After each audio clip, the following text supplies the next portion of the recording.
প্রতিদিন একই খাবার খেতে আর ভালো লাগে না, তাই মাঝে মধ্যে একটু নতুনত্ব আনার চেষ্টা করি। আর বৈদ্যমশাই যেদিন দুপুরে লাঞ্চ না নেয় সেদিনই আমি এই কাজটা করি। হ্যালো বন্ধুরা, আশা করছি সকলে খুব ভালো আছো। বৈদ্যমশাই যেদিন দুপুরে লাঞ্চ নেয় সেদিন তো আমাকে সকালেই রান্না করতে হয়। আরও নতুনত্ব ওকে খাওয়ানোর আগে আমাকে তো একটু ট্রাই করে দেখতে হবে খাবারটা কেমন হয়েছে। খাবারটা ভালো না হলে তখন তো আবার বলবে কি নতুন নতুন খাবার রান্না করে খাও, একটু ভালো লাগে না। এই জন্যই আগে একটু রান্না করে ট্রাই করে দেখি আমি কেমন হয়। মাঝে মাঝে ওরা আবার অফিসের কাজের জন্য ফ্যাক্টরিতে যেতে হয়, সেদিন আর দুপুরে লাঞ্চ নেয় না। এমনিতে আমি প্রতিদিন সকালেই রান্না করি, দুপুরের জন্য আলাদা করে তুলে রাখি। দুপুরে আমি আর ছেলে খেয়ে নিই, আর লাঞ্চটা তো সকালবেলায় ওকে প্যাক করে দিয়ে দিই। তো আজকে যেহেতু দুপুরে সময় পেয়েছি তাই ভাবলাম একটু নতুনত্ব ট্রাই করি। আর ইদানিং আমার একদমই মাছ খেতে ভালো লাগে না, বড় মাছ ছোটো মাছ কোনোটাই তেমন একটা ভালো লাগে না। তাই ভাবছি আজকে মাছ ছাড়া কী রান্না করা যায়। ফ্রিজে দেখলাম কচুরলতি আর ঢ্যাঁড়স পড়ে আছে, তো কচুরলতি ভাবলাম যে শুটকি মাছ দিয়ে রান্না করি। এর আগে আমি কখনো শুটকি মাছ দিয়ে কচুরলতি রান্না করিনি, আজকেই প্রথম রান্না করছি। আর সেই সাথে ভাবলাম ঢ্যাঁড়স দিয়ে একটু নিরামিষ রান্না করব। গরমকালের যে সবজিগুলো পাওয়া যায় তার ভিতরে ঢ্যাঁড়সটা আমার খুব পছন্দ। এটা সিদ্ধ, ভাজি, তরকারি যে কোনো কিছু দিলেই আমার ভীষণ ভালো লাগে। কচুরলতির তরকারিটা হয়ে গেছে, নামিয়ে নিলাম। শুটকি মাছ দিয়ে বেশ ঝাল ঝাল করে রান্না করেছি।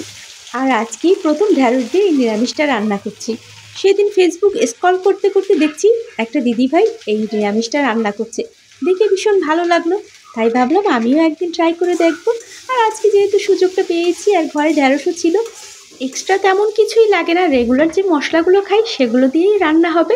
প্রথমে ঢ্যাঁড়সটাকে একটু লবণ হলুদ দিয়ে ভালো করে ভেজে নিয়েছি। আর এদিকে আমি একটা মশলা রেডি করে নিচ্ছি।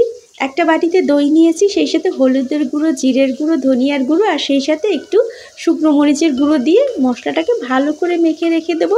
এই ফেসবুক আর ইউটিউব আসাতে একদিকে কিন্তু সুবিধাই হয়েছে, বেশ নতুন নতুন জিনিস রান্না করে খাওয়া যায়, নিত্য নতুন ট্রাই করে দেখা যায়।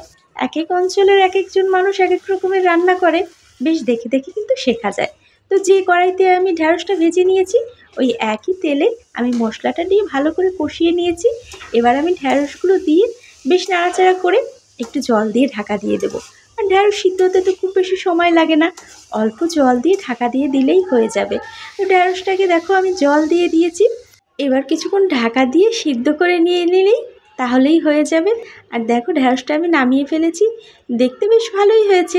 এবার টেস্ট করে দেখার পালা। ছেলেকে খাইয়ে নিয়েছি, ওর জন্য ডিম রান্না করেছিলাম, ও ডিম ভীষণ পছন্দ করে। মাছ আমার মতোই তেমন একটা খেতে চায় না। তো যাই হোক, এবার দেখছি ট্রাই করে কেমন হয়েছে রান্নাটা। ভালো হলে অন্য একদিন রান্না করে বৈদ্যমশাইকে খাওয়াবো। ছুটির দিন ছাড়া অন্য দিনগুলোতে দুপুরে আর সকালে একাই খাই, রাতে অবশ্য দুজনে খাই। আর ছেলেকে আগে খাইয়ে নিয়েছি।